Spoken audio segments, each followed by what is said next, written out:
on top of it, and it's forever, so I got lucky on that. On the inventing of the white kitchen? Well, that for sure. I mean, that was just fortuitous on my part. I mean, it's a weird thing to talk about because I'm not sure I can.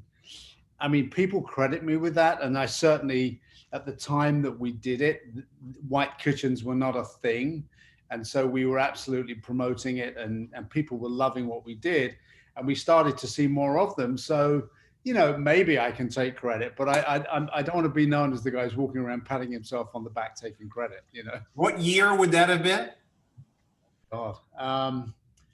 I'm going to say that's probably 2000, like 98, 99, 2000, somewhere in there. We had a showroom in Greenwich, and it was basically an afterthought. I had built this new showroom, and we were 2 weeks away from getting it open, and everything was done except for this one display in the back, which at the time, people wanted very colorful.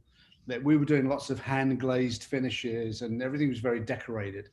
And I kind of ran out of ideas in this display in the back. And it was literally one of these, like, screw it, just paint the thing white in moments, because I couldn't think of what else to do. And I found some really cool hardware, these little metal latches, which I hadn't seen used before. And I kind of put it together, and we opened up. And what happened is we thought we would sell a lot of yellow and blue and sort of, decorated glazed kitchens, but everybody would walk through the showroom and they got to the back and just stop in that display and say, "Oh my God, I love this. This is great." And that's how it took off. It was literally an afterthought, and we just hit on something. And so then once we figured that out, we promoted the hell out of it. That's fantastic. So that's how it came about. Christopher, do you know Scott Hobbs? Yes. I do. Hey, Scott. Great seeing you again. How are you? Wonderful, thank you. Good. Enjoying the year of the COVID. Yeah, absolutely. Everybody is. It's kind of crazy. I know. I think I last time I saw you was at that award ceremony, I think a long time ago, but we know of each other for years. Obviously, we did work together many years ago, not more recently, but in fact, funny enough, I was in Boston yesterday and meeting with a client up there who is an ex-client of yours, actually, and ours, who has lived in Boston for the last 15 years, and we're doing a project with him up in Boston. Cool. So yeah, small world. It's I like the fact that you're able to actually get around to the different markets and follow the clients further. We've been able to find New York City, Hamptons, and Connecticut, but getting outside that triangle becomes a little bit tricky. Yeah, it's be careful what you wish for sometimes. I mean, it's I think for what we do, it's obviously it's different. I mean, for you, logistically building a home is so involved and so intense that to do it at the level that you want to do it at and manage that, there's plenty of land right around here. I wouldn't complain if I was you. For me, it's different. We're sort of essentially a box manufacturer, if you like, in our most basic terms. So we want to spread the wings. All right, so with that, let's start. It's 4:01, and we have our featured guest. I'm so excited, Christopher Peacock, and he's such a big deal that we decided to devote the entire hour to Christopher Peacock and the conversation of design, kitchens, and really so much more than kitchens and kitchen design, because I'm fascinated that you've been able to say, unlike Scott Hobbs, build a multinational brand with 11 showrooms all over the world and manage a far-flung empire. Is that overstating it? Managing a far-flung empire?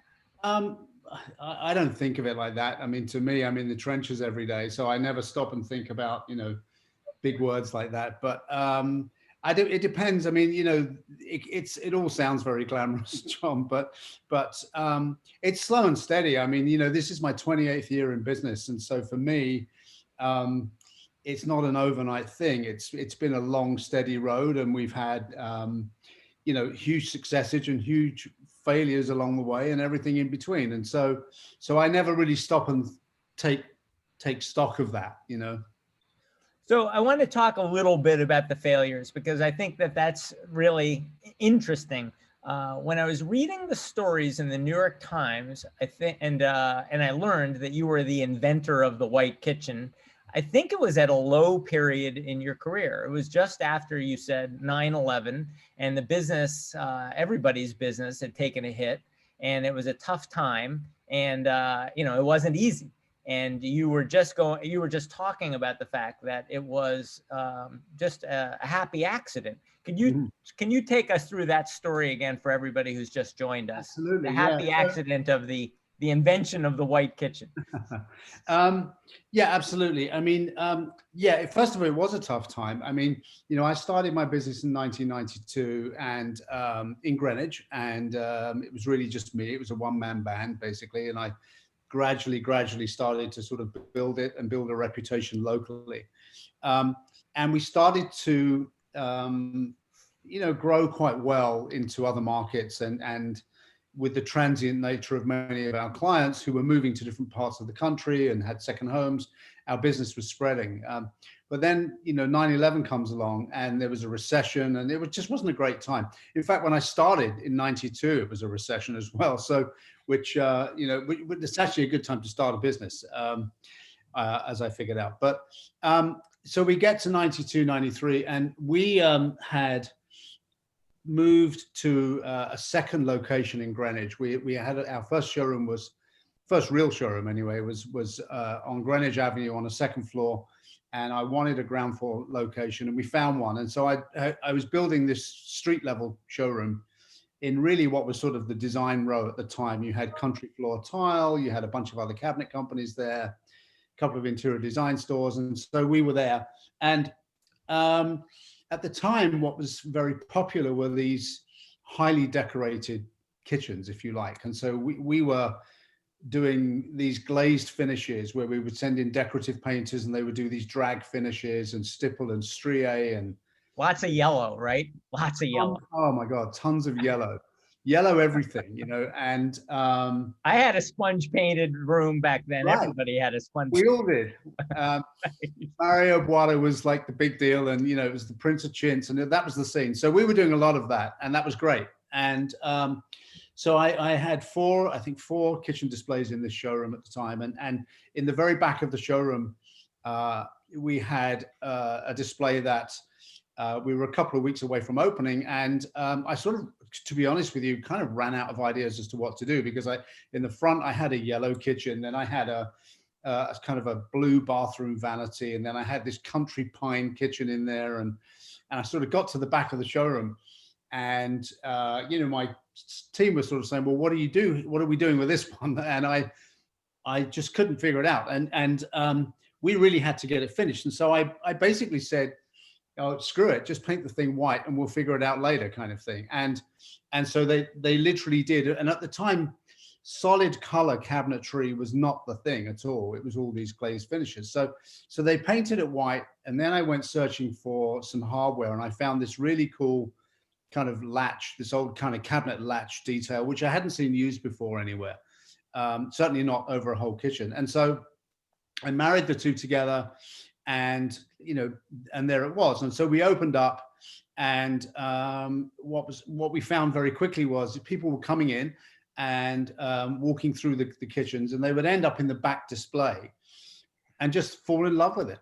And it was, I think, a reaction to what was going on in the world. In my mind, it was this, like, people were sick and tired. First of all, there was a recession, there was 9/11, there was a lot of bad news, and this was just a very clean, simple, easy to live with, forever kind of approach to decorating a kitchen, and it had a lot of appeal. And so it seems obvious to us now, 20 years into the white kitchen trend, but I would imagine that for a guy who stakes his reputation on high end, that a lot of people said, I don't know, do I trust this as a high end kitchen? All this beautiful wood is painted out white. I don't see any of the beautiful grains.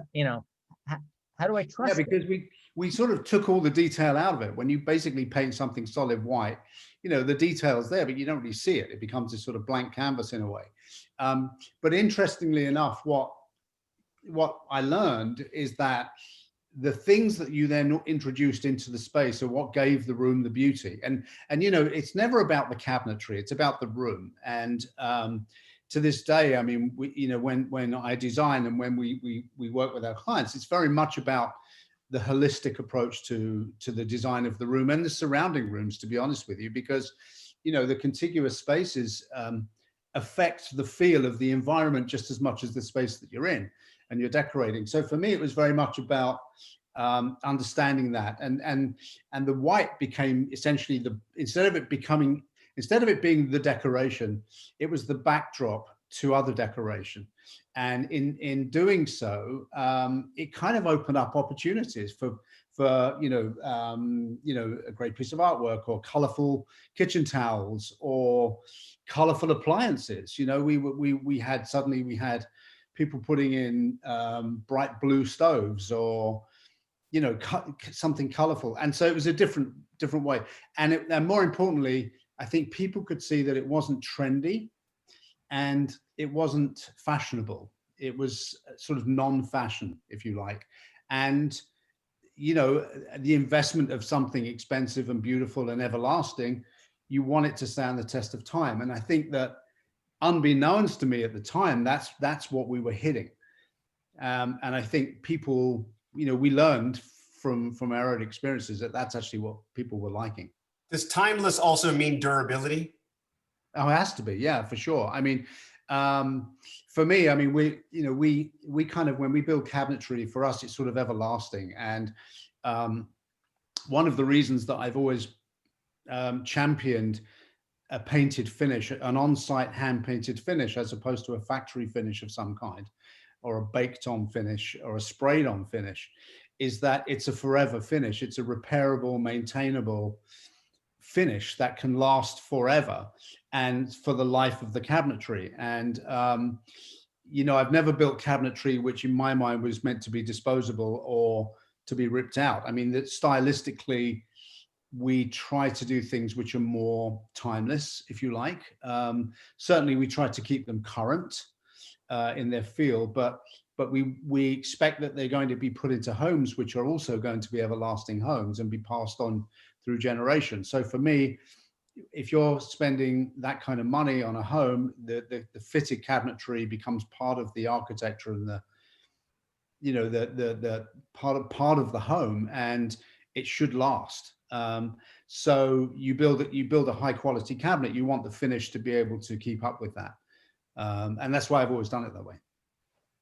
So you started more or less in Connecticut, correct?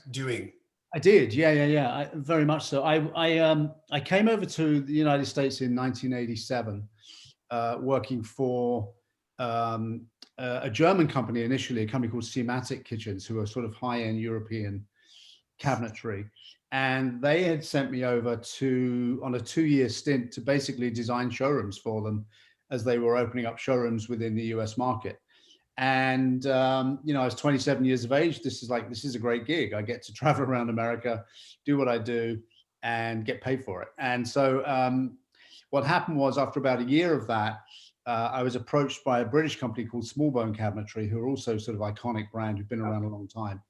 And they asked me to move to New York City. I was actually in Boston. My first assignment, if you like, was up in Boston with Seamatic, and they moved me down to New York. And I, you know, in the late 80s, I kind of caught that wave of, well, it was the late 80s in New York City. It was fun and it was crazy, and there was a lot of money around, and it was kind of the Wall Street movie and that whole scene. And yeah.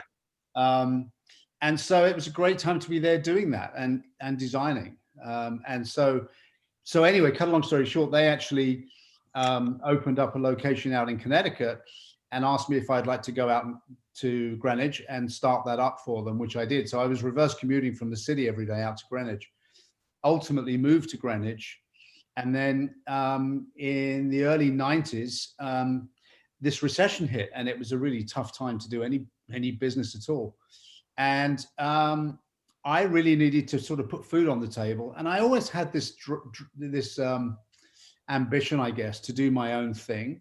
And so I just took that opportunity. You know, I was married, but I didn't have any kids. I didn't have a mortgage at that point in time. And it was a good time to start a business. You know, I really didn't need a lot. And what you started was what? What was the concept? Well, how it started is I sort of put my name out there, and a couple of people approached me locally in the area, one from Bedford and a client in Greenwich, and they asked me to design cabinetry, you know, design their rooms for them, 2 kitchens, and which I did. So it was purely a design surface at the time. But what happened is they then said to me, well, can you get this cabinetry made for us? And I said, yeah, sure, I can do that. And actually, I really didn't know how I was going to make that happen. But it was sort of a, you know, this leap of faith, if you like, on my part to figure out how I was going to do it. And so I did. And so I literally had some guys, carpenters I knew. I would draw everything and then they would make it. And then I was doing everything from renting a delivery truck and driving and getting the cabinets and loading them up and getting them to the client's home and then getting some guys to install them. And I was really a one-man band just starting out. And it just started to grow. And so then I hired, you know, a couple of staff, and then I figured out that I should probably start to manufacture the cabinetry myself. And so I rented a space down in Connecticut, in Stamford, Connecticut, and bought some very basic machinery and hired some guys, and they started making the cabinetry that I was designing and selling. And it just Stamford took off in Stamford, Connecticut. That's where I started it. Yeah. Not known for its manufacturing. Not known for manufacturing, yeah. Well, I don't make it there anymore, and that's possibly one of the reasons why, John. So now you have a workshop. Is it in West Virginia? Yes. Yeah. Where West Virginia? I grew up in Hagerstown, Maryland. I-81, I-7. Really? No, I drive through there all the time. Yeah, everybody says they always drive through there. Yeah, that's right. Yeah, no, it's in a place called Wardensville, which is in West Virginia. It's kind of in the northeastern handle, if you like, of West Virginia. So not far from the Virginia border and Maryland border. But it's, you know, it's a 6-hour hike from where we are up here in the northeast. So now, from a standpoint of your operation, like how many architects do you have versus craftsmen versus people works? You know, how does that? What's the structure of your organization at this point? Sure. Well, I've got about 100 people working for me, and the majority of those are down in West Virginia in the workshop making things for me. But really, what I have my showroom locations, which are, you know, dotted around. The ones in the US are my own showrooms, if you like. I own and operate those showrooms. The ones internationally are partnerships, if you like, in that I'm not interested in trying to own a store in France or in Indonesia, for example. But there are some very, very specific, you know, high-end markets that like what we do, and so those stores are typically I've partnered up with design companies in those locations, and they essentially sell our cabinetry exclusively to their clients, amongst other things that they do. So that's how that works. But I have my showroom locations, and then a corporate office where literally everything is sort of fed in through that, so that we have control over obviously finances and that kind of stuff, but also the technical side of it and the order processing side and all of that. And then that gets sent down to our factory in West Virginia, and they make everything that we essentially ask them to make. And then we deliver it back out to wherever it's going, or we ship it. And then I have a network of carpenters and installation and painting teams that will then go to the private homes to, you know, carry out that work. So how many of those people are actual architects or designers?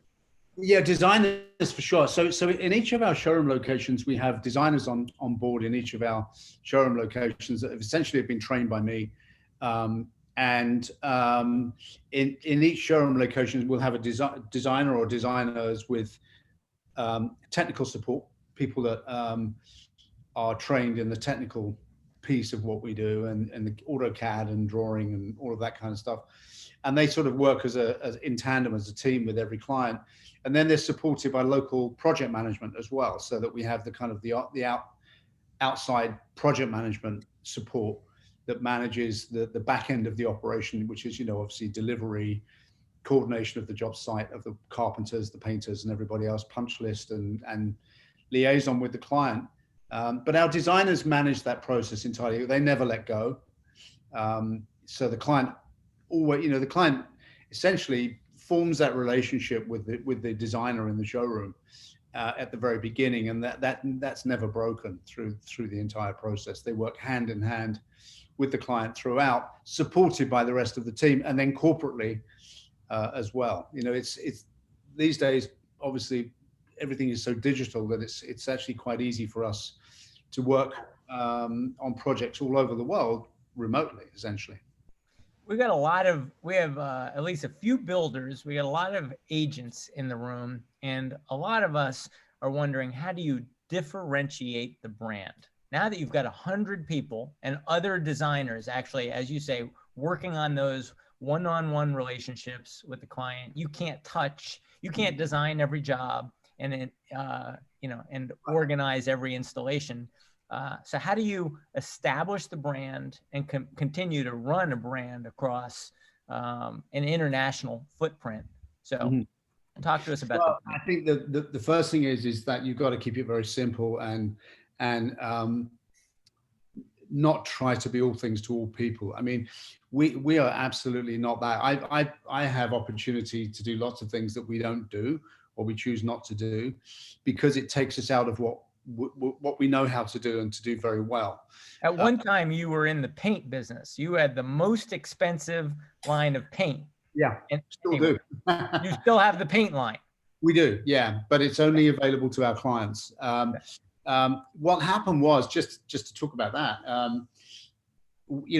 because we were doing a lot of hand-painted finishes and we became very good at that.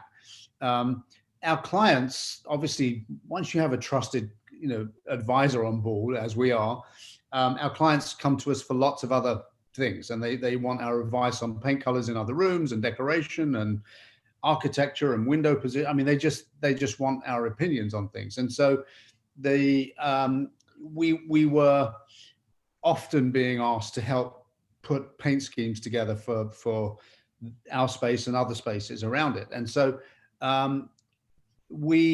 through our own experience of trying different paints, we learned what was good and what was not good. And there was another, I'll say this, there was another British brand of paint that came over that was very beautiful, very well presented, some great colors, but in start, and a lot of our clients wanted us to use that particular brand of paint, which we started to do, but we actually found out soon after that it wasn't holding up as we hoped it would. And so I started to try and learn why and get into understanding what paint really is, the chemical process of paint.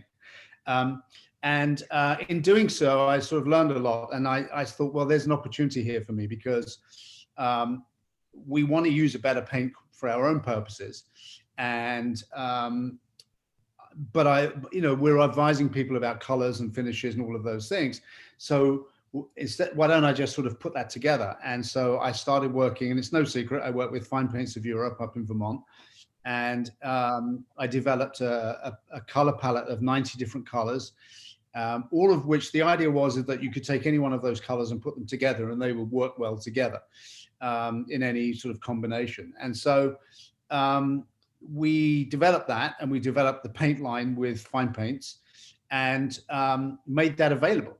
And I thought to myself, this is going to be great. I'm going to make a ton of money and I'm going to sell a lot of paint. And what we quickly found is that people loved it, and they were grabbing our paint decks and our paint colors, and then they were going down to the local True Value and copying the color with Sherwin-Williams basic paint or whatever. So, and there is a difference. So, so in the end, it said, well, this is silly. We're shooting ourselves in the foot. So I decided to take it off the market and just make it available to our own clients. So if you see somebody with your kitchen, you say, I love this color, they'll say, it's going to cost you a kitchen. Yeah. It's the same with our hardware, by the way, Roberto. I mean, so we get calls every single day, literally, about our paint colors and getting our paint and also our hardware. which you know, I've gone to great lengths to sort of develop and make proprietary in our own. And you know, we get it. We know that we get knocked off all the time, and people copy what we do, and we're not going to stop that. But I'm not going to make it easy either. So things like, of course. And Chris, I have to interject something. It's Alison Mark. Hi, how are you? Say hi to Jane. We've got to see you guys soon. But listen, I think you're denigrating, or you're not really letting people know what everybody, at least in Wilton, knows, and that is the innate talent and mastery. Come on, Chris, that you have, that I don't think I could spend 24/7 for 40 years. I could ever do and see things the way you do. oh So God, that whole artistic, my day is done. I'd That's like all to I'm explain how you became aware of this artistic craftsman sensibility, because many of us don't have it, and you do. Oh, that's So- very sweet of you. And it's lovely to see you, by the way. Yeah, you too. Here's the thing. I appreciate you saying that. I mean, I just do things the way I do them. I see them the way I see them. I don't know, you know, what that, people seem to like that. But for me, I think I'm very fortunate. I think there's a recipe for how I ended up where I ended up with is, first of all, you know, I grew up in England in the countryside. And I was surrounded, and my mother she was actually in the television industry, but she had a great sense of style and color and proportion. And they weren't extremely wealthy people, but she, you know, she would not buy anything until she could buy the right thing and buy it well, kind of thing. And so I was surrounded by good things because she had that ability to do that and see that. On my father's side, he came from a family of builders, and so before I can even remember what age, I was being taken through job sites and construction sites. But I'm talking about big buildings up in central London and stuff. And he was a very practical guy with a very hands-on approach, and not scared of making anything. Like, you know, if they needed a coffee table, he would build the coffee table. Wow. But he never considered himself a carpenter. He was just a guy that applied himself to a problem and figured it out and did it well. And I didn't listen, when I was growing up, I didn't really take notice of any of this stuff. But I think in later life, suddenly these things come back to you. And for whatever reason, I'm able to draw on where I grew up, what I was surrounded by, and this sort of practical nature of, you know, don't be scared of a piece of wood. You can make it into anything you want to make it, basically. And I just, in my head, I see proportion and size and scale. And it's just, I can't even put it into, you know, it either just looks right or it doesn't look right. And sometimes it's like literally 1/8 of an inch off. But for me personally, it doesn't feel right. And I use this business that I'm in as a vehicle to allow me to be very selfish and to do the things that I like to do. I'm lucky in that people tend to like that. So that's kind of how it is. And that's how it came about, I think. It's just the journey, you know. I also am very passionate about travel, and I've traveled extensively. As a young guy, I traveled a lot. To this day, I mean, not this year, certainly, but I almost use this business as a vehicle to fuel my passion for travel as well. And you get a lot out of that. If you're a visual person, if you see things and notice details, you just kind of soak all that stuff in, and it really, really helps you with what you know, if you want to tell a story. So I think it's all of those things that have come together for me to allow me to do what I do, I guess. So you mentioned COVID. How has COVID changed design? It occurs to me that you're working in cities, you're working on houses, and now, because of COVID, I guess what your customers are asking for has got to have changed a great deal in the last year. Yeah, well, it's a couple of things. And I think all of us who are in this industry are feeling this now. Look, the first 6 months of COVID, you know, all bets were off. None of us knew what was really going on. But it started to settle a bit now. And we are, I mean, in every location, off the hook busy. Like, we've never felt so much groundswell of business as there is right now. City and country. What's that? city and country, New York, Nashville, everywhere? Well, it's funny. So New York, no, at the moment, that's true. Although having said that, there's some opportunists out there who are snapping up stuff and making some smart moves, I think. But it tends to be. I mean, our business is I think inherently suburban as opposed to urban because of the type of homes that we go into. But having said that, we're doing several multi-unit projects, developments in cities. So there's that too. So I think that, as we are all knowing now, it has absolutely refocused our clients on their homes. And more than ever, they are noticing and deciding that. I mean, I've probably got 2 or 3 clients right now who, in the last couple of weeks, have said to us, "We were going to sell, we were going to downsize, we were going to do this, but we've decided to stay where we are." And that immediately kicks in this, and therefore we have to remodel everything and fix it up. And so we're seeing a lot of that kind of business. And it's either, we've got clients calling us who are 10-year-old clients saying, "We're knocking down a wall, we want to make our island twice as big. Can you come back and put a new island in?" And modify an existing thing that we've done. And then there are people that are just doing gut renovations. And I think they're all teeing up for 2021, which is, we're all sort of feeling, okay, we can start to breathe out a little bit. The election is sort of been and gone. There's a vaccine in the works. We all need to feel hopeful again, and we're going to go out and sort of get off our seats and do something. And so I think that's what's happening. So in that sense, that's what's happened from a business sense with COVID.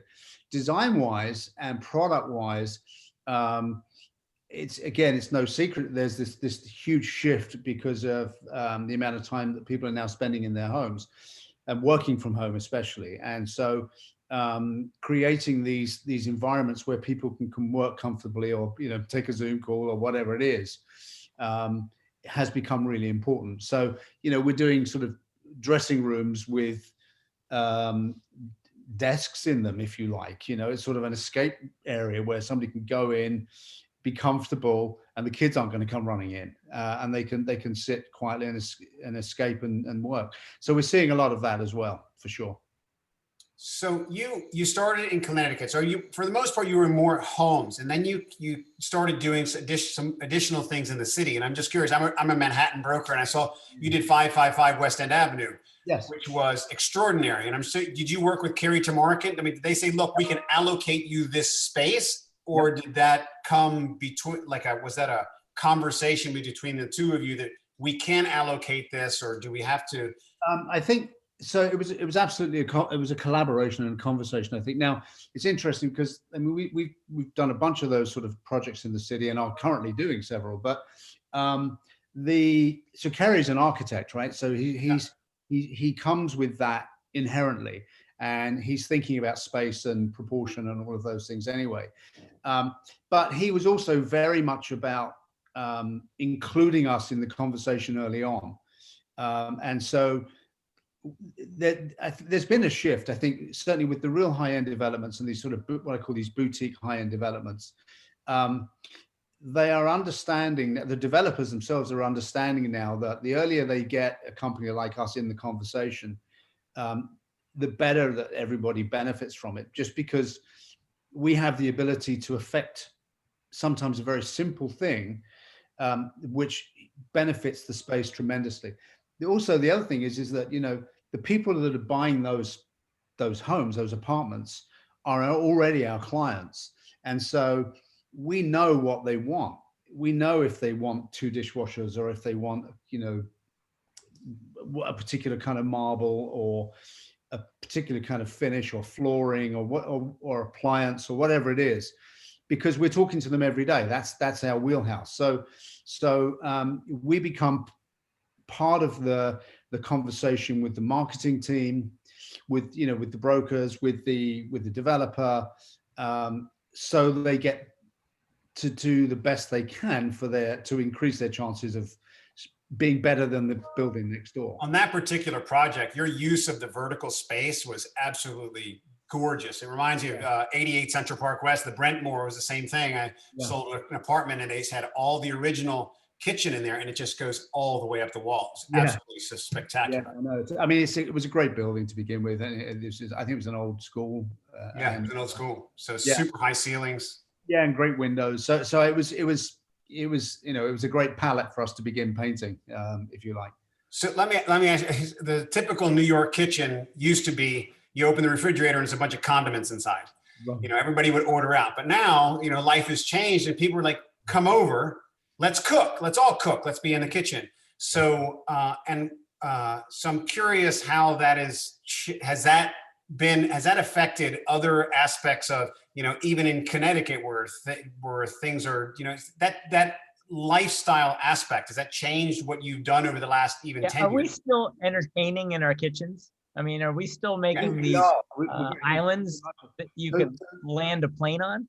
We know that the party really hasn't started until everyone's in the kitchen. Right. And you can't get them out. You know, that's the thing.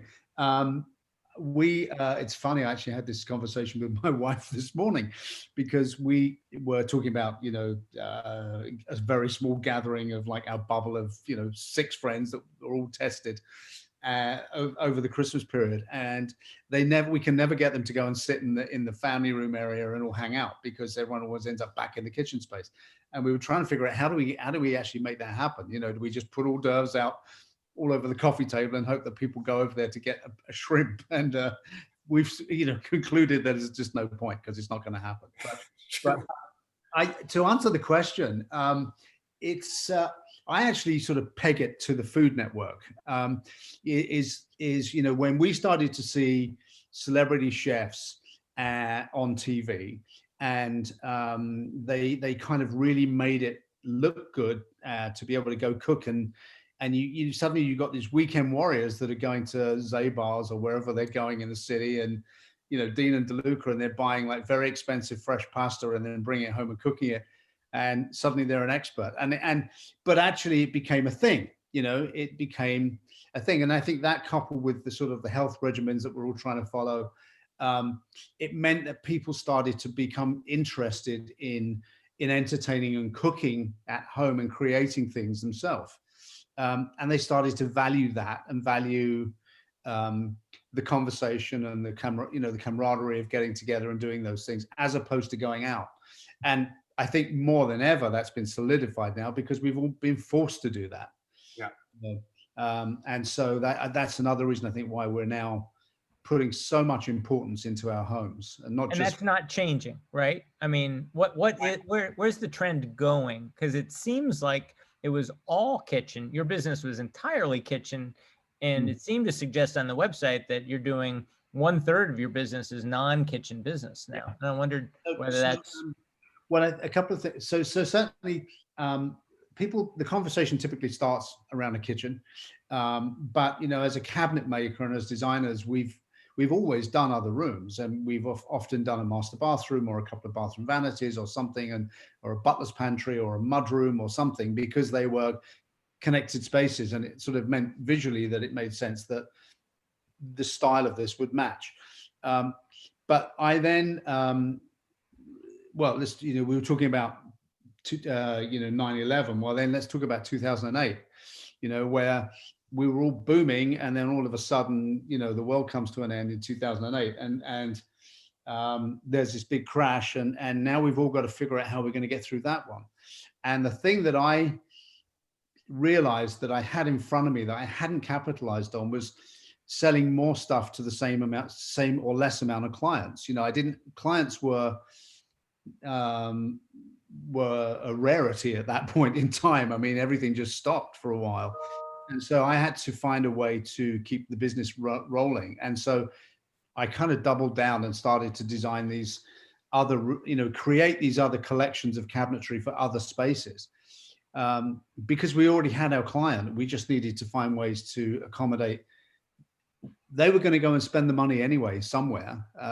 Why not, you know, find a way to make something for them that they want from us? And so I really started to work on that. And dressing rooms and these sort of master suites and libraries and things became very, very, popular. And I think, again, it was because I have this whole kind of theory that, we all obviously need to escape and have these sort of stress relief moments and make ourselves feel good. And sometimes it's just simply taking a hot bath. But if you can take a hot bath and then you can get out of that bath and then you can walk into this beautiful dressing room, which is basically like the Hermes store where you went and bought your pocketbook and your belts and your scarves or whatever, and you can afford to do that, then why wouldn't you do that? And so this sort of experiential private space where you're really lavishing on yourself has become a thing, and our clients love that, and it's not necessarily show off space either, because these are private spaces. It's not like a kitchen where everybody gets to see it. You walk upstairs and you go into your private dressing room or your bathroom. That's a very private space, so it's quite selfish expenditure in a way, but it makes people feel good. Some of those people do find a way of having you come into the space, though. I need to show you the, just to show it. Yeah, they do. But, I think they like to think that they don't, but they do. They want to show it off. Yeah, for sure. I think I read in house.com that 80% of all new kitchens are white. And for many years, I've been reading in Architectural Digest, House, and everyone else that we're seeing the end of the white kitchen, that people are tired of white on white, and that we're going to introduce color any minute now. So where are we in that? Can you predict the demise of the white kitchen and the entire white on white industry? I think it's here to stay, but I don't know if I agree with 80%. I mean, I certainly know with what we're doing now, I mean, it's versions of that. I mean, one of the things that we've done actually for the last few years is to really kind of mix materials and mix color, because I don't want these rooms to feel sterile. I want them to feel decorated and interesting on the eye. And so I think to elevate that experience and to make them very special, which is what we're trying to do, I love to play with materials. And so if you look at what we're doing today, we're bringing in a lot of different metal finishes. We're bringing leather finishes in. We're bringing contrasting woods and, very sort of exotic woods and things. And we're mixing all of that up in the same space, as well as obviously beautiful tile and marble and exotic backsplashes and things. And whilst that can, on one hand, that can feel over the top, if you balance it all out very carefully, it can become still very livable, but it's an elevated experience and it becomes quite beautiful and decorated. And, I want all of these spaces, even the smallest little butler's pantry, to be a jewel box in its own right, and not to be an afterthought. I think some of the best powder rooms, like it's great to take a tiny little powder room and you walk into it and it's just over the top and wow. And why shouldn't it be? It's like, that's a great moment. So if you take that concept and you take a butler's pantry and you paint it emerald green or something and beautiful piece of harbor on it, that's great. That's fabulous. And so I actually think that to answer the question, white is very much here to stay, but I think I challenge the 80% thing. I think on the mass market, for sure, trends tend to trickle down. And so you can walk around Home Depot now and see a version of something that we might have done 25 years ago. But at the same time, it's here to stay for sure. But I think that there's an elevated version of that now. And I actually love color, and I wish more of our clients would be less afraid of color, because I think it can really be special if you have the guts to do it. So curiously, just on a personal basis, describe your own personal kitchen. Is it white? How long ago did you do it? Are the floors wood? Are they tile? What are the countertops? I'll tell you. So it's funny that you say that. So I live in Connecticut, in Wilton, and we our kids are basically out the house now. And so my wife and I had this whole conversation about, we got to get out of here. This house is too big. We don't need it. And then we sort of said, well, okay, well, where are we going to go? What are we going to do? And we decided to stay where we are. And it started off with, let's just get a new sofa. And we ended up literally basically rebuilding the house. I mean, we reshingled the outside of the house. We put a new wood roof on the top, and we redecorated every single room, including the kitchen. And so I had a white kitchen before. And I hope you're not going to say that. We'll just look over your shoulder. It's all green and orange now, right? It's a white kitchen. Okay. But stuck with white. Well, so there are two of us in this house, and I don't get to win every battle. But to be honest with you, I mixed it up. I've actually got oak in there as well. So the cabinetry, the island, and some of the pieces are actually a kind of a golden Sarouste oak finish, polished nickel hardware, and then the perimeter of it is white. But for me, it was all about the marble. So I was able to go and find some incredibly beautiful statuario marble countertops, and I actually clad some of the walls in it as well. So it's actually, it looks fabulous. And yeah, so ended up with a white kitchen, but it sort of feels right for the house. I mean, my whole house actually is painted white on the inside. And so all the walls are white, and the trim is white, and everything's white. And the reason I like that is because you can then bring in decoration, and it just looks great because, it's like I said at the beginning of this, white is sort of a backdrop for other decoration. And how about the floor? Is the floor? It's a limestone floor. So I have these really big scale flagstones, as we call them, of limestone. And I had a wood floor before. The house, when I bought it, it was actually a spec house that I bought. And it had red cherry, Brazilian cherry, I think they were, I don't know, but they were very red wood floors, which I hated. And so I tore those up, and I put in, when we redid this, I tore them up and I put in this limestone floor, which is amazing. It's the easiest thing in the world to live with, and it looks fabulous, and it's got character, so the floor is a big part of that. Yeah. So yeah. That's fantastic. So John had researched that you felt that some people were putting islands in that were too large, and that you were actually resisting that, and you preferred to have it smaller or work in a smaller space. Mm-hmm. Is that so, or?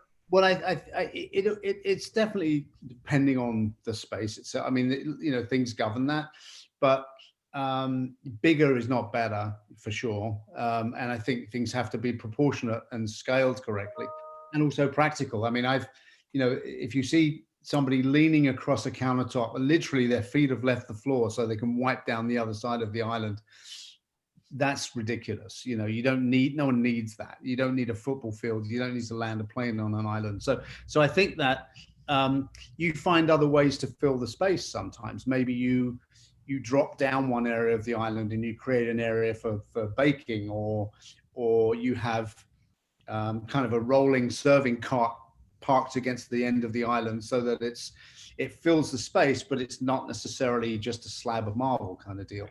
And so there are ways to fill the space, but I think that, yeah, people, I don't see it so much now, but there was a time where people just would build these really, really, really big spaces and think that they just had to fill them with really big things. And it was a shame, because it was just, it wasn't livable. It wasn't personal. And I sort of always fought against that. I think you have to know when to stop designing sometimes, So you're the best of the best, and people are going to pay top dollar for that. So I'm sure you're dealing with certain clients that are extraordinarily eccentric in some cases. Have you had any very... I'm curious if you could describe one particular just situation that might have stood out where you really had a conflict with the client who wanted to do something that you would just you cannot do that, and how you handled that. God, that's a good question. I'm trying to think if anything comes to mind. so nothing's coming to mind, but I mean, I think we're very fortunate. I have to say, I'll answer it another way. And I think that, yes, first of all, it wasn't always that way, right? I mean, over 28 years, I've had to do lots of different things to build my company and to build my business. And throughout that journey, there's always been times where I haven't wanted to do something, but guess what? It paid the bills and got me to the next thing. So I think, there's always that. I think now I'm very fortunate in that because people are aware of what we are as a brand and our look and our style, that they come knowing already sort of what to expect. But I think and what happens often is this, though, is that people have this idea in their head of how they think that by remodeling or changing something that they're going to live a different life, and they're not. The reality is that, there's the old habits are old habits, and we talk about this internally all the time about how when we're designing for our clients and how we're talking to them. I mean, our job is to really make them realize that, and then to understand how they really truly live in their space, and what happens on a Saturday morning in that particular household, and then design for that, so that when they do shift and they do go into their new space or into their remodeled space, that they can continue to live happily in the way that they do, as opposed to living completely differently. And a lot of times it's managing expectations, where our clients are coming in and they really do think that, because they're going to spend 50 grand on a brand new La Cornue stove, which is hand built for them in France, that they're going to become master chef, and they're not, and so we quickly try to have that practical conversation with them about, look, if you're going to spend that kind of money on it, buy it because you love it and you want to look at it every day and it's going to make you happy, but your eggs will taste the same. And I think people really appreciate that about our approach, which is this sort of we try to be very practical and sort of grounding and setting expectations, because we're not magicians. We can make something look beautiful and we can fix some problems, but it's not always possible to make everything incredible, irrespective of how much money somebody wants to spend, because there are challenges in design every day and spaces every day, and it's about how you overcome them. But for us, it's very much about that sort of managing the expectations. Can I ask a question to the realtors and to Christopher? What is the most important aspect of the kitchen to invest in, and how does that relate to selling a home? Good question. Yeah. Well, I've done a lot of talking. I'll let you guys answer, but I'll answer too. But I mean, as realtors and brokers, you experience those questions, I would think, often. For me, I just think that just in general, in renovating an apartment, some people tend to over personalize something, and it could be gorgeous, and someone can come into the house when you're trying to sell and say, this is really beautiful and it's so well done, but I'm going to have to spend X to neutralize it and then put my own fingerprints on it. So I think that to do something that is classic and timeless, that works, that's universal in some ways, unless someone knows, look, I'm doing this for me and I'm going to be here for 5 years, I'm going to be here for 10 years, and I don't care. Whoever buys it next, and I'm willing to just, there's a opportunity cost and there's value to me experiencing what I want. And I'm not worried about that. Of course, that's a luxury circumstance, right? Yeah, it is. Yeah. Yeah. I mean, so I would agree with that completely. I mean, I think that there's a fine line between overspending and underspending. When people come to us and they talk about remodeling a kitchen, we get into this conversation about, are you sure that this is right for you, in the sense that, how long are you going to be in that home? Who's going to be, are you hoping to pass this on to somebody else as sort of one of the benefits of this home that you're going to sell 5 or 10 years from now, or not? Because if you sort of project forward and then you say, okay, well, the prospective buyers coming in and they look at a kitchen that needs to be remodeled because hasn't stood the test of time, then they know that that's a huge expenditure and undertaking to do that. And it's not even about the money. Sometimes it's about convenience. You know, a lot of times people, they can afford to do it, they just don't want to have to do it. They would rather pay the money on the front end to get something which is already done. Absolutely agree. And so in that sense, I think my advice to people is depending on your situation, you're kidding yourself if you think that you're going to save money and underdo it, because it's going to bite you in the rear on the back end of this thing. So have that conversation and be really, really sure. And there's a point where practical expenditure becomes luxury expenditure. And to your point, Roberto, is that, we have clients that know that, they're going to spend an extra $50,000, $80,000, whatever it may be, to get us to come in and do what we're going to do for what they want. And that's just a luxury at that point in time. But at the end of the day, when they go to bed at night and it's done, are they happy or are they ecstatically happy? And what do they want? And only they know how to make themselves feel good about that moment in time. So I think that's how we talk about it, rather than saying, well, spend money on good equipment. There's so much good equipment out there now that it doesn't really matter if it's a Viking stove or a Wolf stove or something else. They're not really buying that. They're really looking at the holistic room, is how I think of it. So what's the difference between you and an architect? For example, I'm about to go buy a $2 million home, and I know I'm going to spend $200,000 on the kitchen. I know it. And I know that the current kitchen has got a problem layout, and it's got 40-year-old cabinets and appliances. It's all got to come out. Yep. So I'm thinking, should I hire an architect to help me work through layout problems? Or do I get a greater benefit hiring a specialist who's going to help me work through the layout problems and the material choices? I mean, so talk to me about the difference between a specialist and, say, the architect who's working on all other aspects of that. I think the way to answer that would be to sort of reverse the question and say, look, would you have an interior designer or a space planner or a kitchen designer design your home for you? So, well, absolutely not, because it's not what they do. And it's the same in reverse. An architect is thinking about exteriors and interiors and the placement of a property on a piece of land. And, they say they can do what you do. Well, there are architects and there are architects and there are architects. And it's the same as anything. I mean, it's like, there's builders and there's builders, and then you've got Scott Hobbs. I mean, then I'm not just blowing smoke. I mean, that's the reality. So, what you're going to get. I think with architects, I mean, we don't get a lot of business from architects directly. And the reason is for what you've just said. I think we're sort of considered like the poor stepchild of the design industry when it comes to that, because I'm not a trained architect. I started off when I was 19 years of age, loading kitchen cabinetry onto the back of a delivery truck as a weekend job while I was trying to be a professional drummer. I mean, that's how I got started.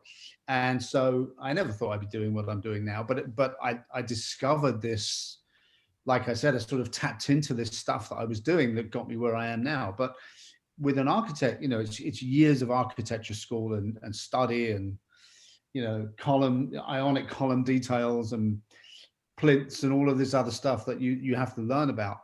And so justifiably, they sort of feel just educated and able to do this. But I don't think interior design, and particularly with what we do, I don't think you find that information in a book.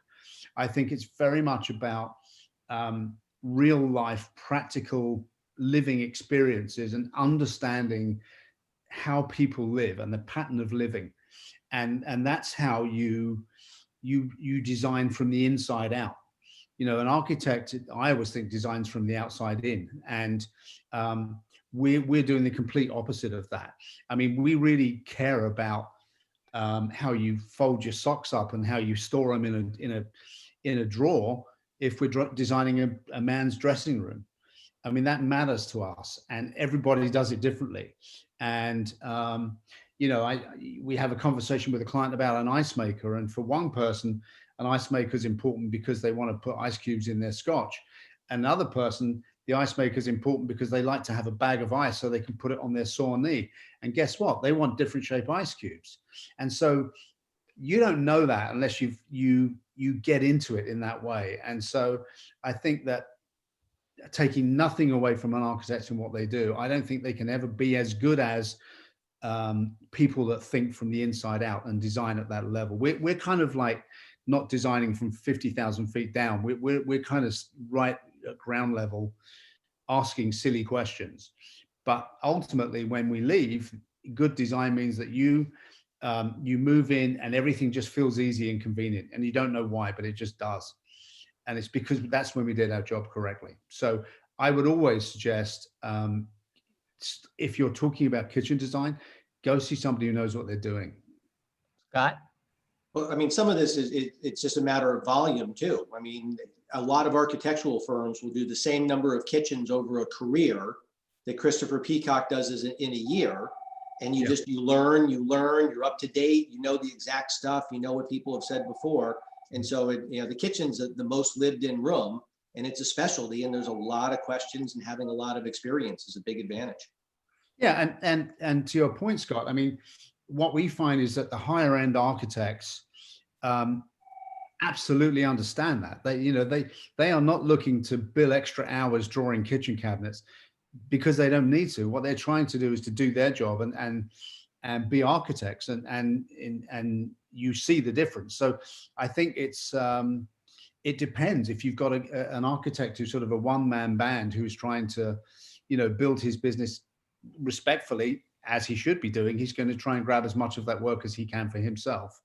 And he's also a trusted advisor. I mean, you know, a client, how does a client know? You know, to your point, John, how do you know unless you ask the question? So, but we should not feel sheepish to tell our architect, hey, listen, I want a Peacock kitchen. And here's why. He makes more kitchens in a year than you've made in a lifetime. Yeah, I mean, I like his style. And it's not, I mean, yes, but it's not just about, I mean, I would say that about any, you know, well-established company that's out there who's been doing it for a long time. I am a firm believer in putting a good team of people together who really know what they're doing. The client benefits endlessly by that. There are no real clever shortcuts. If you've got the right players in the room who respect each other and understand where to stop talking, where to start talking, the client will have an amazing experience, and they will get everything that they dreamed of and more, because everybody in the room's happy, because we're all being allowed to do what we do, and we're also pleased to be in the company of peers that also know what they're doing. When you go into a room and, you know, the dynamic is different, and where you've got an overbearing individual or somebody that is just has to control everything, and they're clearly out of their depth on several issues, it makes for a very different dynamic, and the karma changes, you know. And so,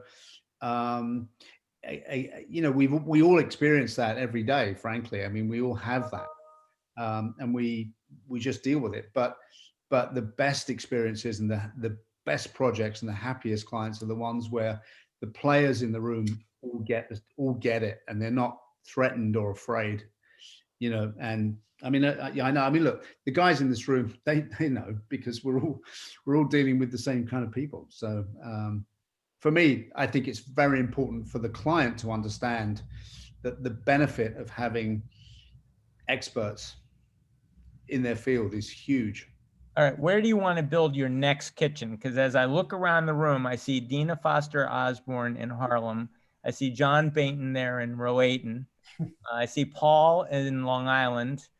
Serena, she's in Darien. You've already worked in Darien, right? You don't need to do anything else in Darien. Allison's in Wilton, right? Yeah. Wilton. So where do you want to build your next kitchen? We're going to help you out. Oh, God. Roberto, he's an East Side kind of guy, right? East Side? Upper West Side, Central Park West. Yeah, that works. I don't care. Somewhere sunny. That's all I care. I mean, although, here up in Connecticut today, I'm sure in the city too. I mean, we got snow. It's beautiful here today. It really is. The sun came out this afternoon. It's gorgeous. But I love to travel. So for me, it's like, I want somewhere exotic, get me somewhere. And I think we're all a bit, fed up with staying home at the moment. So I don't care. I just want, as long as I get to work with good people, I don't care where it is. So Christopher, a couple of last questions, just curious on a personal level. What's the next chapter for you? I know you play music. Is it to be a drummer? Yes, I do. I love doing that. In fact, it's been really difficult because I'm in a band, and we have not been able to get together for 9 months now because everyone's kind of, avoiding each other. The next chapter for me, I don't know. I mean, it's funny. I've got some more showroom locations kind of on the horizon. I opened up in Nashville this year. At the start of this year, we were having a very good year and very good year last year, and I committed to opening up two new locations, one in Nashville, Tennessee, and the second one was in Boston. Now we had a showroom in Boston, but I moved to a new location, and there's kind of a new design district opening up in Boston. So I committed to that. And of course, I had to then continue to do that through COVID, which was extremely difficult. But we did get them open. And I'm excited about that and what that's going to do for us. But I've got a couple of more hopefully planned for this coming year, depending on how things go. But slow and, for me, it's slow and steady. If it feels right, I'll do it. Fantastic. Yeah. All right, I've been corrected. Dina Foster is no longer in the Harlem office. She's in the Darien office. So I guess you're going to end up doing more kitchens, and she needs a new kitchen. So after the call, you talk to Dina about absolutely love to the next kitchen. For sure. The same now anyway. What's that? Harlem? The difference. Doesn't matter. Yeah. All right. So what's your big prediction? We'll end the call with what's your prediction for 2021? Where are we going? What can we learn from all this? I'm forever the optimist. So if I'm wrong, I'm wrong. But I actually think that it's going to be, let's all party like it's 2021. I mean, I really do. I think that no matter your political persuasion or anything else, it's been a horrible year, and we're all sick and tired of it. And there's a lot of pent up demand. And, I'm very fortunate for the most part, to be working with people that are secure in their finances. And I think a lot of people want to spend money next year and invest in what makes them feel good and happy. And that's all about home life and family and all of those things. So I think, I was just about to buy a Christopher Peacock kitchen, and now you're scaring me that you're already booked out through 2021, and I'm not going to be able to get buck the line. Don't worry, I got you covered. Me and Dina. Okay, got it. For sure. But I genuinely do feel really, really optimistic about next year. I just do. I think it's going to be great. I mean, listen, this pandemic has been tragic and horrible, and it's affected many of us in many ways. And there's no question that that's, to be considered. But I'm a great believer in the human race and the survival and in our ability to move forward. And I just see it. I feel it. I see it. I see that we're all dying to get going again, and to just enjoy our lives, but maybe in a way that we didn't before. I don't think it's going to be frivolous. I think we're going to take things a lot more seriously, but at the same time, I think it's going to be a great year for all of us on this panel and everyone sitting here talking. I really do. And I really think, Roberto, I think New York City is going to bounce back in a huge way. I do too. It can't, how can it not? I mean, it's New York, and I really think that, now's the time to go and buy a piece of real estate because it's going to be great. 100%. Especially if something needs work. That's what's really suffering. So there's a lot of opportunity there. Yeah, right. Absolutely. So I feel really, really good about it. I mean, I'm excited, and for me, every day feels like day one to me. I mean, I'm not somebody who, like I said at the beginning of this, I don't tend to stop and take stock and look back. I just feel there's so much that we can go and do. As long as, I have the health and the well-being to do it, then I'm going to keep doing it. I think this has been so energizing, and you're right. I'm optimistic as well.